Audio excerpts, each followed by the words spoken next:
Hey guys, Mike here from Grind Arts, and just taking a couple of minutes here. I'm going to talk about a guitar that I built.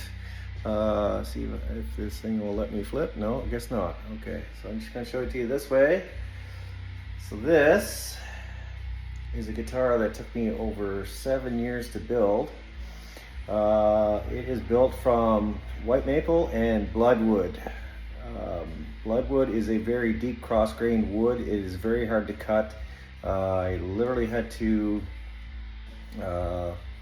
sand this whole thing into shape. Some filing here and there, but mostly sanding and filing and messing around.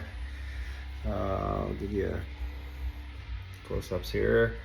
I put some wooden ebony knobs on there. I've got an EMG, I forget what it is, a 51 or something like that, pickup in there, bridge pickup anyway. Got some Shaler bridge and Shaler tuners on there. I had a little problem with the headstock, so I decided to go with a little blood spatter to cover up the maple that I had to leave sticking out at the top there, but it worked. Looks cool.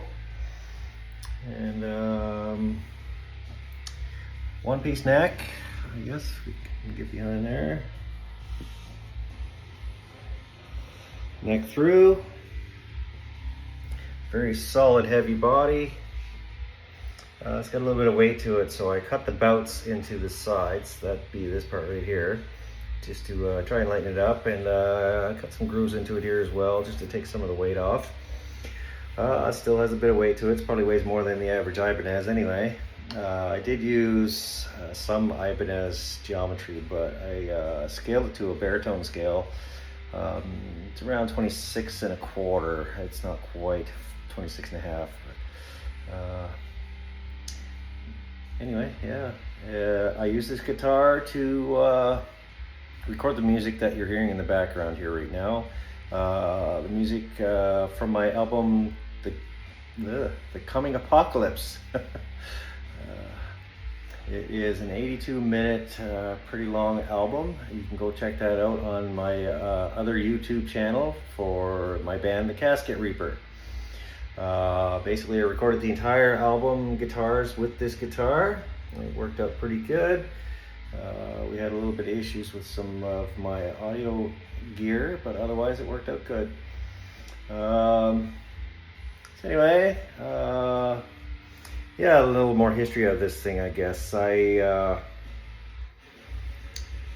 did most of the work myself. I put about 200 hours worth of carving into this, and then I gave it to a luthier to have the frets done on it and the neck radius.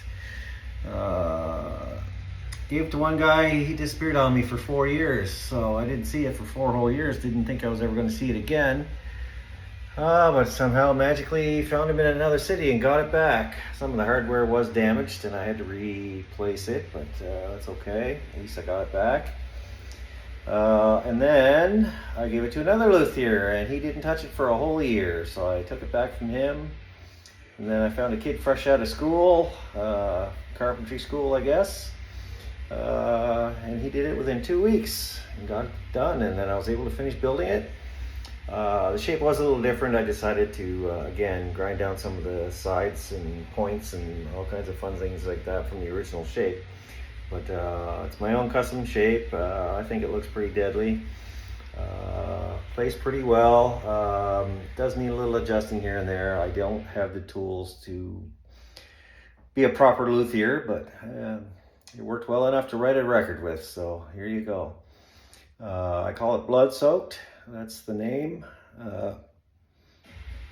Yeah, cool. Let me know what you think.